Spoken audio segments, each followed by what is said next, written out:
एक के पास मूंछ थी, एक के पास पूंछ थी। मूंछ वाले को कोई पूछता नहीं था, पूंछ वाले की पूछ थी। मूंछ वाले के पास तनी हुई मूंछ का सवाल था और पूंछ वाले के पास झुकी हुई पूंछ का जवाब था।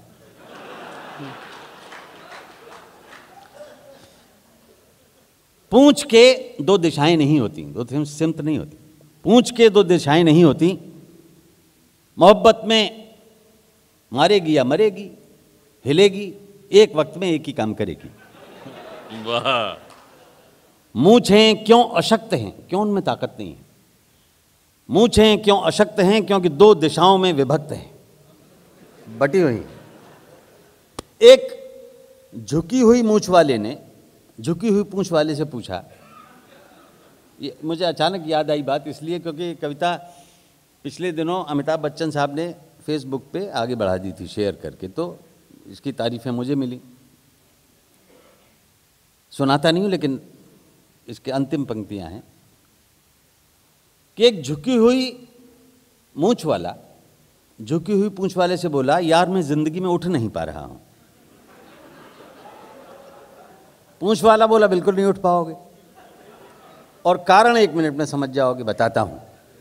तुम बिना हाथ लगाए अपनी मूंछ उठा के दिखाओ, मैं पूंछ उठा के दिखाता हूं।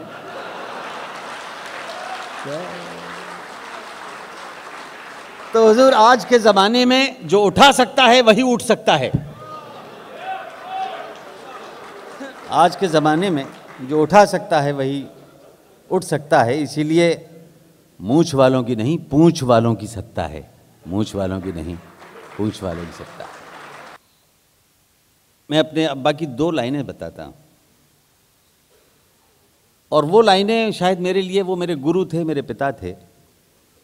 आप ले जाइएगा, मैं जो भी बोलूं भूल जाइएगा भले ही, लेकिन उनकी 2 लाइनें आप ले जाएं तो अच्छा लगेगा।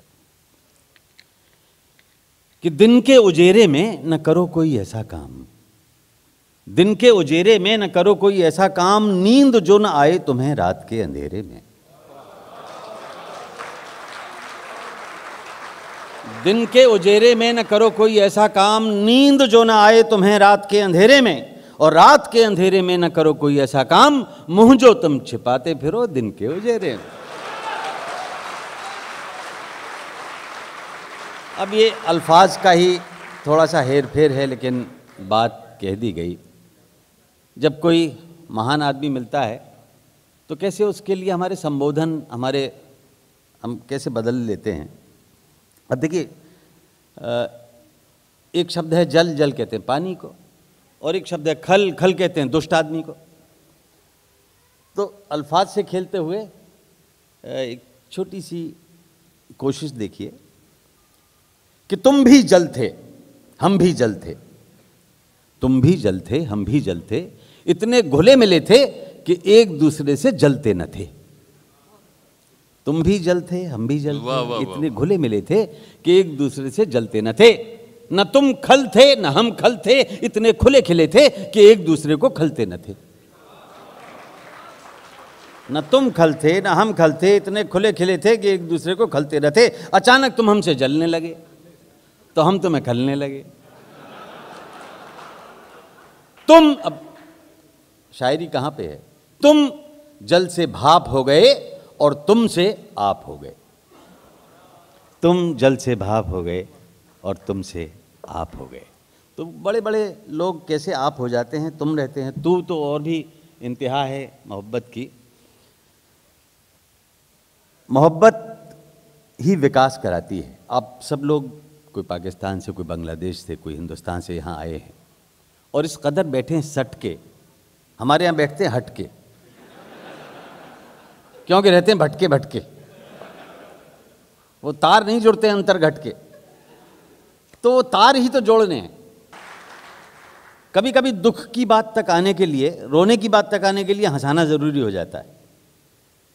एक नटखट छात्र ने, तालिब इल्म ने, एक नटखट छात्र ने अपने अध्यापक श्रीमान जी को SMS भेजा, सर फ्राई हो गया है भेजा। सर फ्राई हो गया है भेजा। समंदर जितना सिलेबस है, नदी जितना पढ़ पाते हैं, बाल्टी जितना याद होता है, गिलास भर लिख पाते हैं, चुल्लू भर नंबर आते हैं, उसी में डूब के मर जाते हैं। वाह।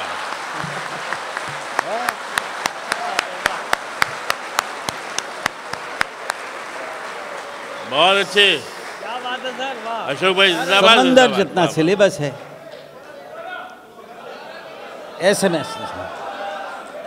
एसएमएस भेजा, समंदर जितना सिलेबस है, नदी जितना पढ़ पाते हैं, बाल्टी जितना याद होता है, गिलास भर लिख पाते हैं, चुल्लू भर नंबर आते हैं, उसी में डूब के मर जाते हैं। अच्छा। तो अध्यापक ने भी एसएमएस भेजा, उसने भी एसएमएस लिखा, मुझे तो तुम जैसा कोई चुल्लू में डूब के मरता हुआ नहीं दिखा। चुल्लू में डूबने के मुहावरे का मजाक बनाते हो, गिलास भर नंबरों के लिए हमारे आगे रिरियाते हो, बाल्टी भर बेशर्मी दिखाते हो, नदी भर अपमान को पी जाते हो, और बाहर निकलते ही समंदर भर ठहाके लगाते हो।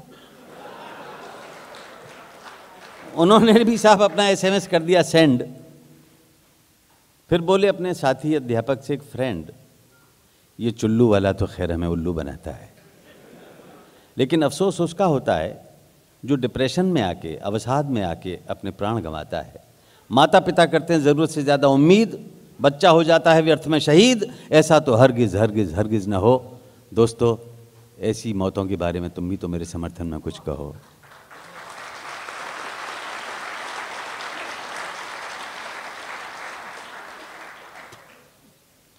तो ऐसे बच्चे जो भटक जाते हैं, उनके लिए एक कविता मैंने लिखी है। एक शायर का कर्तव्य क्या है, वो क्यों लिखता है? इसलिए लिखता है कि बच्चों को कुछ, अगली नस्लों को कुछ, जैसे मुनव्वर भाई बोल के गए, कि बुनियाद में उन्हें इसलिए गाड़ा जाए कि आगे आने वाली नस्लें ढूंढ सकें कि कहाँ मुनव्वर है, कहाँ उसका स्वर है, कहाँ वो आवाज़ है जो दिल को छूती है, जो रिश्तों को बनाती है, बिगाड़ती नहीं, जोड़ती है, तोड़ती नहीं है। तो कई बार मुझे लगता है कि आज मैंने देखा कि इतने सारे बच्चे शुरू में थे और रो रहे थे, सबके अंदर शायरी का के लिए एक एप्रिसिएशन आ गया, मुझे लगता है वो सीख गए कि मुशायरे में कैसे सुना जाता है। ऐसा नहीं कि कम हुए हों, देखो बोला एक स्वर आया। तो इन बच्चों को कभी ये रोते हैं तो भी मुझे अच्छा लगता है, क्योंकि इनके रुदन में भविष्य की अनंत संभावनाएं भरी हुई हैं। यही तो हैं, आज रो रहे हैं लेकिन कल पूरी दुनिया को हंसाएंगे। लेकिन जब भटक जाते हैं तो गलत लगता है। इनसे कहना चाहता हूं कि मैं क्या हूं तुम्हारे लिए। जो भी पथ से भटक गया है, जो भी रास्ता भूला है, जो भी पथ से भटक गया है, जो भी रास्ता भूला है, आओ प्यारे दौड़ के आओ, मेरे अंदर झूला है। आओ प्यारे दौड़ के आओ, मेरे अंदर झूला है। लंबी लंबी पींग भरोगे, बिल्कुल नहीं थकोगे तुम। ऐसा ऊंचा झोटा दूंगा, तारे तोड़ सकोगे तुम। लंबी लंबी पींग भरोगे, बिल्कुल नहीं थकोगे तुम। ऐसा ऊंचा झोटा दूंगा, तारे तोड़ सकोगे तुम। मैं नभ में ले जाऊंगा, फिर धरती पर लाऊंगा। जिसको सुनकर खूब हंसोगे, ऐसा गाना गाऊंगा। आंसू के दलदल में दुनिया नाहक आग बबूला है। आओ प्यारे दौड़ के आओ, मेरे अंदर झूला है। अरे लोहे की हो रेशम की हो, मत घबराना सूती से। आस की डोरी थामे रहना प्यारे तुम मजबूती से। झूले की पटरी ऐसी है, जीवन पटरी पर आए। हवा चलेगी, केश उड़ेंगे, बल खाती मस्ती छाए। तुम्हें लगेगा आज वक्त का पूरा दाम वसूला है। आओ प्यारे दौड़ के आओ, मेरे अंदर झूला है। जहां पहुंचना चाह रहे हो, झूले से पहुंचाऊंगा। जहां न झूला जा पाएगा, बादल से ले जाऊंगा। शुद्ध पवन के पहिए होंगे, किरणें जिसको खींचेंगी। मंजिल की क्यारी क्यारी को मुस्कानों से सींचेंगी। अरे फूलों जैसा इसे बनाओ, फूलों जैसा इसे बनाओ, फूलों जैसा इसे बनाओ। मुंह ऐसे क्यों फूला है? आओ प्यारे दौड़ के आओ, मेरे अंदर झूला है। आओ प्यारे दौड़ के आओ, मेरे अंदर झूला है। अब मैं बादल तक ले जाऊंगा उस बच्चे को और सुनूंगा ओहो हो, तो खुश हो जाऊंगा। और मैं ये मानता हूं कि आप इस मुल्क में हर दिन बहरीन को बड़ा कर रहे हैं। हवाई जहाज से आते हुए देखा कि समंदर थोड़ा और आपने आगे तक बढ़ा दिया। समंदर में अपने आप को बढ़ा लिया। और समंदर भी क्या है, लहर ने समंदर से उसकी उम्र पूछी, लहर ने समंदर से उसकी उम्र पूछी, समंदर मुस्कुरा दिया। लेकिन जब बूंद ने लहर से उसकी उम्र पूछी तो लहर कुढ़ गई, चिढ़ गई, बूंद के ऊपर ही चढ़ गई और मर गई। बूंद समंदर में समा गई और समंदर की उम्र बढ़ा गई। इसलिए मैंने कहा कि आप समंदर को बढ़ा रहे हैं, अगर स्वयं को बढ़ा रहे हैं, और जितना भी विकास हो रहा है बिना मोहब्बत के नहीं होता। आप सिर्फ पैसे के लिए नहीं कर रहे, आप ये हुनर दिखाने के लिए कि मेरे मुल्क का नाम हो कि मैं तुम्हारे लिए ये काम करके गया, वो मेरी मर्म भूमि है, ये मेरी कर्म भूमि है, मैं इसको करके दिखाऊंगा। कैसे मोहब्बत प्रोग्रेस में बदल जाती है। बादल से बोली बदली, बादल से बोली बदली, ये उतावली नहीं भली, मुझे छोड़कर भागा जाता किस रास्ते अनजान गली। बादल से बोली बदली, ये उतावली नहीं भली, मुझे छोड़कर भागा जाता किस रास्ते अनजान गली। बादल बोला, ओ बदली मैंने राह नहीं बदली, तेज हवा ले जाए जिधर वो मेरी मंजिल अगली। बदली को आया गुस्सा, बादल को मारा घिस्सा, दुष्ट हवा कैसे लेगी मेरा हक मेरा हिस्सा। मुझको अपनी कहता है और संग हवा के बहता है, मुझको अपनी कहता है और संग हवा के बहता है। अरे वो तेरा कुछ भला करेगी किस गफलत में रहता है। प्यासा मरुथल तरसेगा, रेगिस्तान प्यासा मरुथल तरसेगा, तुझसे ही तो सरसेगा। अरे संग हवा के लगा रहा तो क्या सागर पे बरसेगा। मुझको अंग लगा ले तू, अपने संग मिला ले तू, हिला न पाएगा कोई भी, अपना वजन बढ़ा ले तू। तो बदली जी को जमा गई, बात अकल की थमा गई, बाहें फैलाई बादल ने, बदली उसमें समा गई। और आखिरी मंजर है कि दोनों गए प्रेम में डूब, दोनों मिलकर बरसे खूब, फिर कुछ दिन के बाद दिखी सेहरा में हरियाली दूब। दोनों मिलकर बरसे खूब, दोनों गए प्रेम में डूब, दोनों मिलकर बरसे खूब, दोनों गए प्रेम। एक नन्ना मेमना और उसकी मां बकरी जा रहे थे जंगल में, राह थी संकरी। अचानक सामने से आ गया एक शेर, लेकिन अब तो हो चुकी थी बहुत देर। भागने का नहीं था कोई भी रास्ता, बकरी और मेमने की हालत खस्ता। उधर शेर के कदम धरती नापें, इधर ये दोनों थर थर कांपें। अब तो शेर आ गया एकदम सामने, बकरी लगी जैसे तैसे बच्चे को थामने। तो छिटक कर बोला बकरी का बच्चा, शेर अंकल क्या तुम हमें खा जाओगे एकदम कच्चा। शेर मुस्कुराया, उसने अपना भारी पंजा मेमने के सर पे फिराया, बोला हे बकरी कुल गौरव आयुष्मान भव, चिरायु भव दीर्घायु भव, कर कलरव हो उत्सव, साबुत रहें तेरे सब अवयव। आशीष देता ये पशुपुंगव शेर कि अब नहीं होगा कोई अंधेर। उछलो कूदो नाचो और जियो हंसते हंसते, अच्छा बकरी मैया नमस्ते। इतना कहकर शेर कर गया प्रस्थान। बकरी हैरान, बोली बेटा ताज्जुब है, भला ये शेर किसी पर रहम खाने वाला है। लगता है जंगल में चुनाव आने वाला है, लगता है जंगल में चुनाव आने वाला, लगता है जंगल में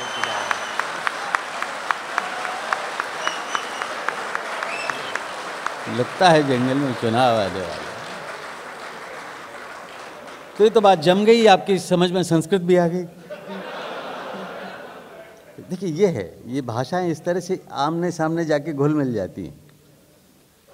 अब हुजूर जा रहे हैं तो कोई मैं गिला नहीं करता। अच्छा उन्होंने कारण बता दिया क्यों जा रहे हैं, वो आने के लिए जा रहे हैं, इस तरह का इशारा उन्होंने किया। जब तलक साथ मजा देता जिंदगानी में, तब तलक राहगीर साथ चलते देखे हैं।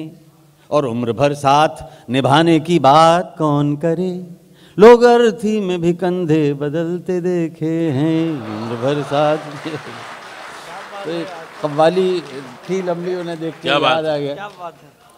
अगली कहानी और सुनाऊं साहब, जैसी वो सुनाई। तो हमारे यहाँ कहते हैं आदेश दीजिए, हुक्म दीजिए। हुक्म देने का एक सलीका तरीका होता है। दे दीजिए।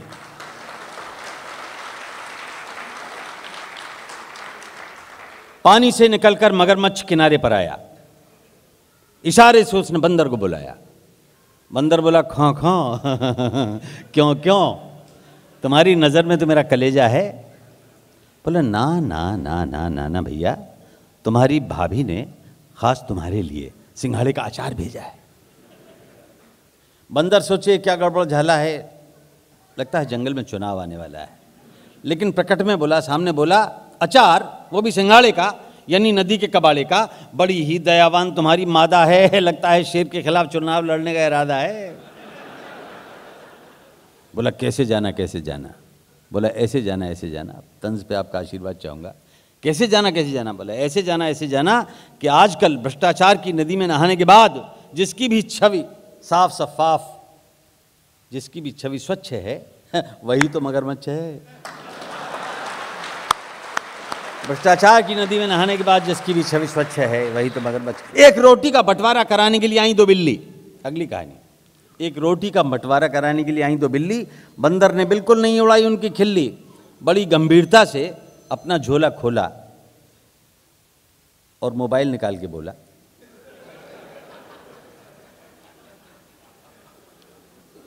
किस बात की लड़ाई है?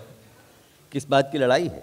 दोनों एक एक साबुत रोटी खाओ ना, ऊपर से मलाई है। बिल्लियां हैरान, दोनों के खड़े हो गए, चारों कान सोचे ये क्या गड़बड़ झाला है, लगता है जंगल में चुनाव आने वाला है, लगता है जंगल में चुनाव आने वाला है। पास में बैठा हुआ दूसरा बंदर बोला, देखिए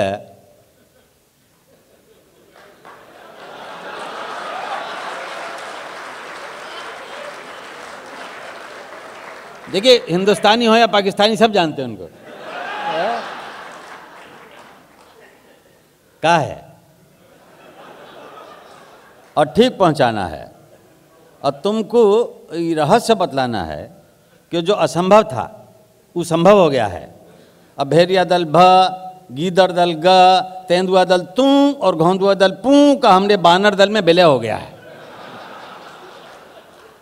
इस जंगल का राजनीति में, जंगल का पॉलिटिक्स में जितना भी लोग अनाथ है, और कठोर हो या मुलायम, सब हमारे साथ है।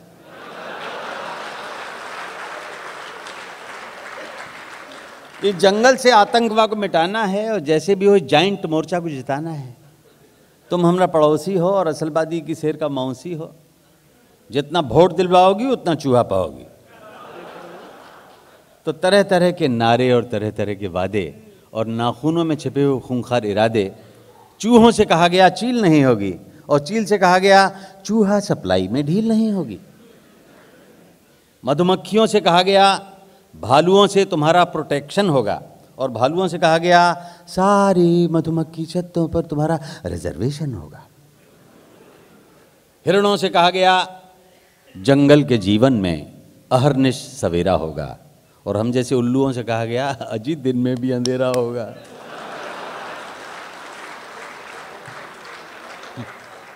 उधर झूमता हुआ उन्माद में शेर आया अपनी मांद में, बोला ओ पूरा जंगल घेरनी, मेरी स्वीट हार्ट शेरनी, आई लव यू, इलो इलो। शेरनी बोली आई लव यू टू, इलो इलो, पर आज कुछ लग रहे हो ढीलू ढीलू। बोला ढीलू ढीलू तो लाइक विस्की पी लो। शेरनी बोली विस्की तो ज़रूर पिलाऊंगी, उसमें बर्फ़ और सोडा भी मिलाऊंगी, पर मुझे भी तो कुछ दिला दो, एक ताज़ा मुलायम सा खरगोश खिला दो। क्या बोल रहे थे? अब कविता अपने समापन की ओर है। ताज़ा मुलायम सा खरगोश खिला दो। तो सिंघनी के कान में हुआ तब फुसफुसाहट का सिंहनाद, खरगोश तो खिलाऊंगा डार्लिंग पर चुनावों के बाद। खरगोश तो खिलाऊंगा डार्लिंग पर चुनावों के बाद। तो ये छोटे छोटे जानवर, चूहा, खरगोश, बिल्ली, गिलहरी नहीं जानते कि कैसा भी गब्बर या बब्बर क्यों न हो, कैसा भी खूंखार भीम भयंकर क्यों न हो, ये सारे के सारे हिंस्र पशु, ये सारे के सारे वनेले पशु आग से डरते हैं और कैसी भी हालत में आग का सामना नहीं करते हैं। जिस दिन भी जंगल की जनता में आग की चेतना वाली एक भी मशाल आ जाएगी, सच कहता हूँ उस दिन से जंगल की निज़ामत बदल जाएगी, उस दिन से जंगल की निज़ामत बदल जाएगी।